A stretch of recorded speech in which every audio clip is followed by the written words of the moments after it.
లేదు అంటే ఇప్పుడు పరకాల నియోజకవర్గంలో రేవూరు ప్రకాష్ రెడ్డికి తాము చేయబట్టుకునే తను ఎమ్మెల్యే గెలిచాడు. ప్లస్ అక్కడ రాష్ట్ర అధినాయకత్వానికి కూడా ఏఐసిసికి కూడా సీఎం గా ఉండాల్సినటువంటి పని, దానికి సంబంధించినటువంటి విషయాలు కూడా మేము సపోర్ట్ చేస్తేనే తన పేరును పరిశీలించారు. ఉత్తమ్ కుమార్ రెడ్డికి రావాల్సింది కూడా టీపీసీసీగా రావాల్సింది ఇక్కడ రేవంత్ రెడ్డిని సజెస్ట్ చేశాము. మరి ఆ తర్వాత అంటే ఇప్పుడు ఇద్దరు కూడా మా చేతిలో మేము పెట్టినటువంటి ఒక భిక్షలాగానే వీళ్ళు ఉన్నారు. కానీ మరి అట్లాంటప్పుడు వీళ్ళందరూ కలిసి మమ్మల్ని ఇక్కడ రాజకీయాల మా అస్తిత్వాన్ని దూరం చేసేటువంటి కుట్రలు జరుగుతున్నాయి కాబట్టి మేము ఎందుకు ఊరుకుంటామన్నటువంటి విషయాలు కూడా కొండా సుస్మితా పటేల్ ఘాటుగా స్పందించారు. సింపుల్ గా చెప్పాలంటే ఈ మధ్య ఏదో జరుగుతోంది కొండా ఫ్యామిలీకి రేవంత్ కి మధ్య అని చెప్పి అన్నారు.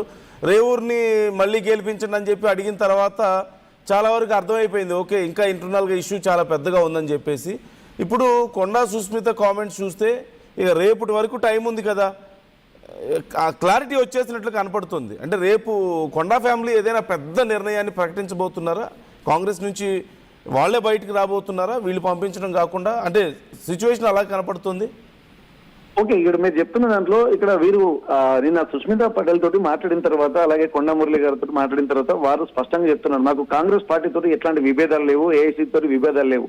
అంటే ఖచ్చితంగా వీళ్ళు క్రమశిక్షణ కమిటీ తీసుకునేటువంటి చర్యలను బట్టి వీళ్ళు నిర్ణయం తీసుకుంటారా, లేకపోతే ఇక్కడ క్రమశిక్షణ కమిటీకి సంబంధించి ఇప్పుడు ఏఐసిసి వేసినటువంటి కమిటీ, లేకపోతే మరి ఇక్కడ రాష్ట్రంలో ఉన్నటువంటి రేవంత్ రెడ్డి టీం వాళ్ళతోటి ఒక ఇనిషియేషన్ తీసుకుంటున్నారన్నది కూడా మనం గమనించాల్సినటువంటి అవసరం ఉంటుంది. ఒకవేళ ఏఐసిసి తోటి డైరెక్ట్ కాంటాక్ట్స్ తమకు ఉన్నాయి కాబట్టి మాకు ఏఐసిసి సపోర్ట్ ఉందన్నటువంటి భావనే ఇక్కడ కొండా ఫ్యామిలీ చెప్తున్నటువంటి పరిస్థితి. అట్లాంటప్పుడు పార్టీకి మాకు అంత సన్నిహిత సంబంధాలు ఉన్నాయి కాబట్టి పార్టీతోటే మేము ఉంటాము. కానీ ఇక్కడ రేవంత్ రెడ్డి గురించి, అలాగే రేవూరు ప్రకాష్ రెడ్డి వీళ్ళిద్దరే మాకు ఒక ప్రత్యర్థులుగా ఉన్నారు.